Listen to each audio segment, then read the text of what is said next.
An age-old fight in the world of cruising is, should you? Is it unethical? Are you a dirty SOB if you remove the tips from your cruise bill, kiddies? Let's talk about it. When we began cruising years ago, the way the cruise lines handled gratuities was they would give you 4 to 5 envelopes, and each one will be marked, like for your waiter, for the maitre d', for your housekeeper, etc.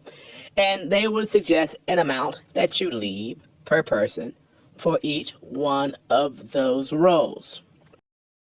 Then the cruise lines devised a new tipping scheme. Rather than just leaving the envelopes, they began doing an automatic tipping process, the automatic gratuities, where they would charge your cruise bill each day for each person in your room, and in theory at least, those funds would be handed out directly to the crew. So rather than going through the trouble of the envelopes, they said, we'll save you time and trouble by doing it for you, kiddies. That was what we were led to believe. But is that true? Are the gratuities that so many people fight back and forth about on social media really going to the crew or into the pockets of these billion-dollar corporations? Many of us think that the tipping process on the cruise ship is similar to what we see with a typical waiter or waitress in the United States. Let's say the waiter gets $2.15 an hour under the minimum wage law, but anything that he or she earns in tips is all his. He might do a split with the kitchen or a split with the bar staff, but those tips don't go into the pockets of management. They go directly into the pockets of the waiter, waitresses, and the people who they tip out, who support them. There has been a sample salary calculation floating around recently on the internet. And reading that sample, it doesn't appear that what we believed to be the case, based upon what happens in most U.S. restaurants, is actually the case on, in this example, Royal Caribbean. But we'll assume that the process is similar on all the big cruise lines that take tips. If we're to believe what this example says, the tips aren't really going directly into the pockets of the crew. They first pass through the pockets of Royal Caribbean. In the example that's floating around social media, the crew member earned $1,449 for the month of March 2024. We're not sure what the person's role was in the organization, but the wage for the month was $1,449. According to the salary calculation, there were 27 days in the period, and let's assume they worked 12 hours a day, which is not unheard of in the industry. And they would have made $4.50 an hour, including tips.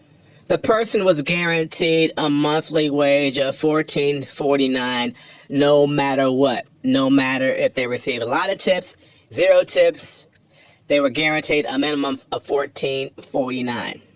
But based upon this example, in order to get anything above that guarantee, the person would seemingly have to have earned extraordinary tips, because the company took the $14.49 and netted out the tip money. And so in the end, the employee walked away not with anything more than the guaranteed salary, but walked away with exactly the guarantee, because the tips did nothing to juice up what the person took home. Which gets back to these fights we see on social media about whether to remove the automatic gratuities. Now, one piece of information that we will concede is missing is we don't know if the $791 that the person made in tips meant that they were a slacker, or if the customers just weren't tipping, or if that's normal. Does a typical waiter or a typical person on the crew bring in $2,000 a month in tips? We don't know that part. So we can only go upon the assumption that this $791 is normal tipping for one person in this role for the month. So the question some might have is, if you want to do the most for that crew member, are you better off deleting the automatic tips and tipping who you want in with cash in hand? And that brings up what we often hear. What about the unseen people behind the scenes? We can only assume that they have their own guaranteed minimum. So whether or not you tip, unless you have, and that person has extraordinary tips, is inconsequential, because those people behind the scenes are going to get their guaranteed salary no matter what you do. Now, we've been on over 130 some cruises, and we talk to crew about similar things all the time. And what we have seen on most of the cruise lines is that all the cash tips that you hand to bartenders are pooled. They put them in a jar and they are pooled.